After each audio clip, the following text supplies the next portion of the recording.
semana, Hum. sempre tem um espertinho que acha que encontrou a solução do mundo, não é? Aí ele solta aquela, não, tô contratando por PJ, porque sai mais barato, eu não pago mais isso e aquilo.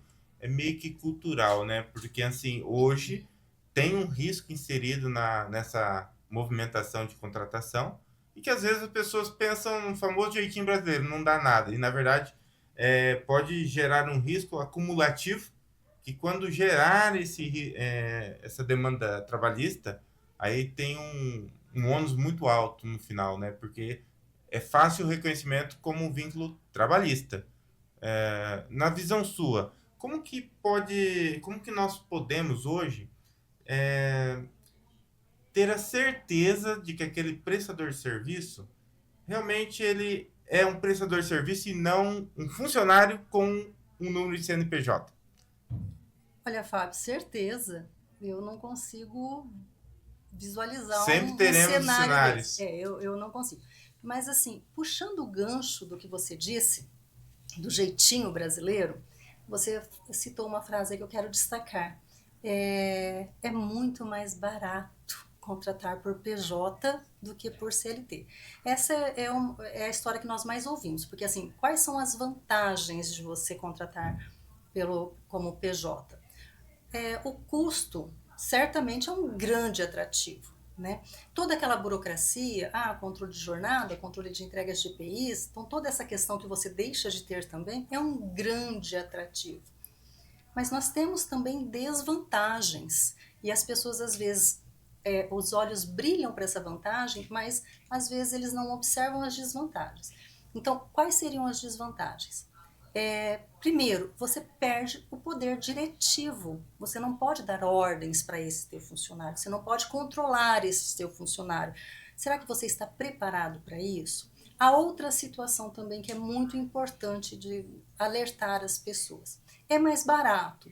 Será? Então vamos verificar aqui. Se você de fato conseguir, né, ter essa relação com toda essa autonomia, conseguir fazer da forma correta, de fato é mais barato, né, menos oneroso, com certeza.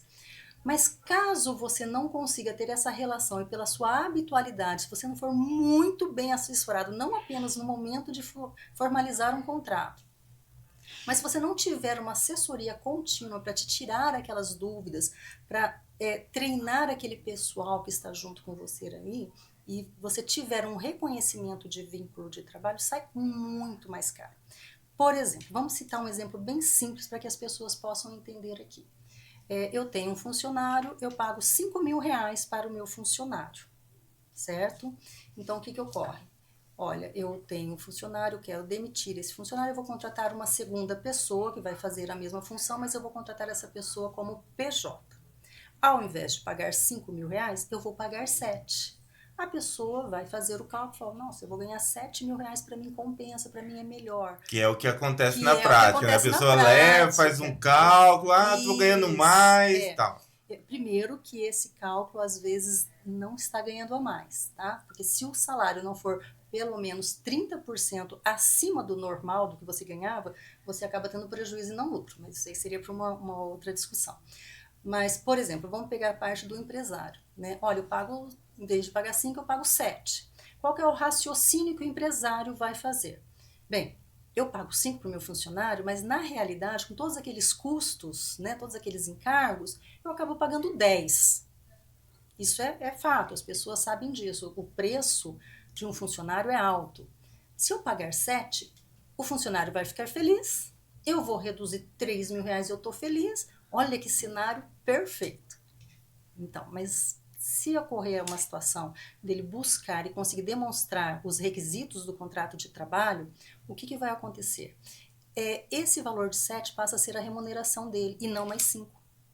E se tiver o reconhecimento de vínculo, você vai ter que pagar retroativo 13º, não mais em cima de 5, mas em cima de 7.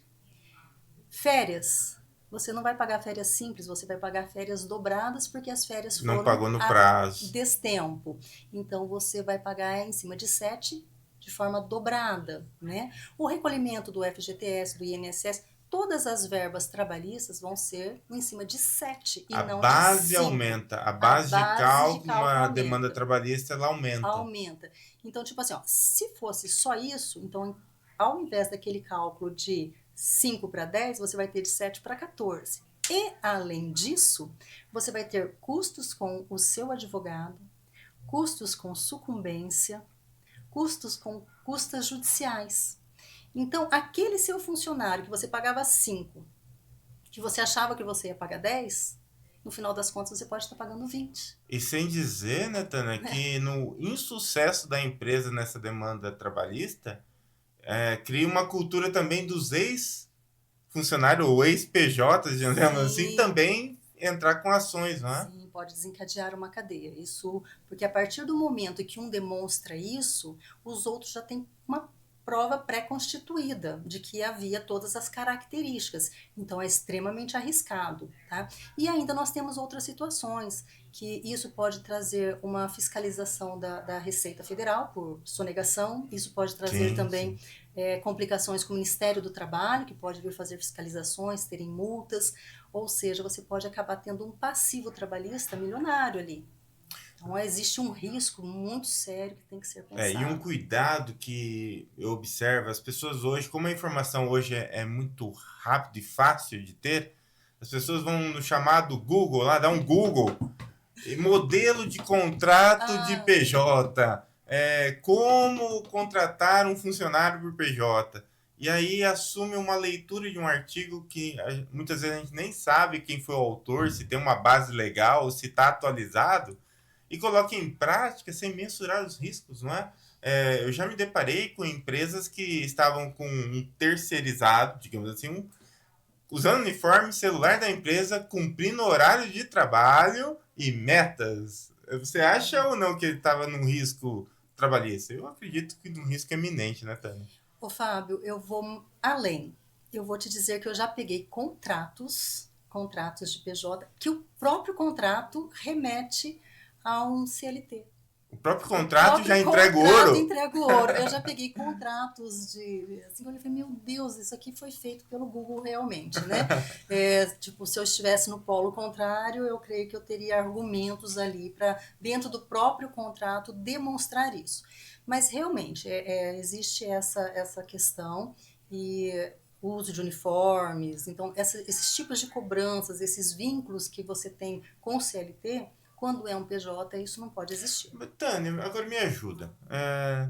Digamos que eu estou na decisão mesmo e vou contratar uma pessoa como CNPJ, como uma empresa.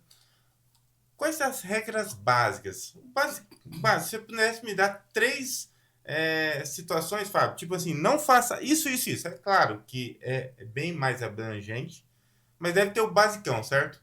O basicão, aquele negócio que meu, se você fizer isso, você já está se entregando ouro. Além do contrato, é claro, o que você mais vê de erros clássicos nas demandas trabalhistas dentro do judiciário? Ficou um pouco ampla a pergunta, mas vamos lá. A primeira questão, de fato, seria fazer um contrato bem formulado, tá? Primeira situação. E depois disso, o Fábio, todas essas questões que envolvem principalmente a questão da subordinação, que elas têm que ser evitadas, né? Esse é o quesito principal para ter o reconhecimento do vínculo, que seria a subordinação. Ao invés de te trazer essas três questões, eu prefiro te dar alguns exemplos. Eu acho que Perfeito. fica mais fácil, tá? Acho que foi semana passada, eu estive conversando com uma outra colega, advogada também, e ela relatou a seguinte situação. A irmã é uma assistente social. Foi contratada como assistente social como PJ. No meio do contrato, ela simplesmente afirmou: olha, amanhã eu não vou para o trabalho, não vou, porque eu não estou me sentindo bem, vou fazer uma consulta. E a pessoa que a atendeu, inclusive por meio de WhatsApp, não se esqueça de trazer o atestado médico. Isso não existe, né? Então ficou, como assim? Eu não preciso prestar contas do que eu vou fazer, né? Perfeito. Passei numa outra situação também, num salão de beleza, onde eu ouvi nitidamente a pessoa dizendo: estou pensando, recebi um convite, estou pensando no começo de dezembro fazer uma viagem, passar 5 dias fora. E eu ouvi a dona do estabelecimento: como assim dezembro? Dezembro você não pode, dezembro é quando nós temos maior demanda. Mas ela pode, porque ela não é É, subordinada, ela pode sair quando ela quiser. Então, estas coisas, essas conversas do dia a dia que se tem, né? Como você disse ali, às vezes, exigir metas. A gente exige meta de um CLT, que ele está subordinado. Sim. Então, aí você pode exigir a meta, aí você pode exigir um atestado médico, né, o fornecimento de celulares, várias situações. Então, isso é muito caso a caso. Você tem que ter em mente que para você contratar como PJ, ele não é o seu trabalhador, ele não é o CLT que você vai dar ordens e ele vai obedecer, ele tem autonomia total. Total, né? Total, É, autonomia e esse total. e realmente é cultural, porque é uma visão é, errada do empresariado que busca encontrar a matemática financeira perfeita para ele em detrimento de regras trabalhistas. Né? Então, o que eu observo é realmente esse cenário, Tânia. Às vezes a empresa toma uma decisão, contrata via CNPJ, só que trata como se fosse um funcionário. E mesmo aquelas que têm todo o regramento, esses casos que você citou de uma mensagem WhatsApp ou um comentário público, é fácil de dar aquela escapada, né? Sim. Porque eu penso o seguinte, Fábio, eu sou dono da Eurocontábil. Nós somos uma empresa prestadora de serviço. Quem me contrata não paga minha conta de celular, não me faz o horário e não sabe a hora que eu executo o trabalho para a empresa. Exatamente. Então é basicamente isso. Então eu não bato um cartão, tipo 8 horas da manhã, eu tô lá no escritório da doutora Tânia para fazer a contabilidade da doutora Tânia, né? Eu faço na minha demanda, no horário que eu pré-defino na minha agenda. Então é essa visão. Então, se o empresário começar a entender e colocar em prática isso, ele fica mais dentro de uma regra correta e diminui. Evita não, diminui o seu risco de demandas trabalhistas ao final. Só para você ter uma noção, essa questão do celular.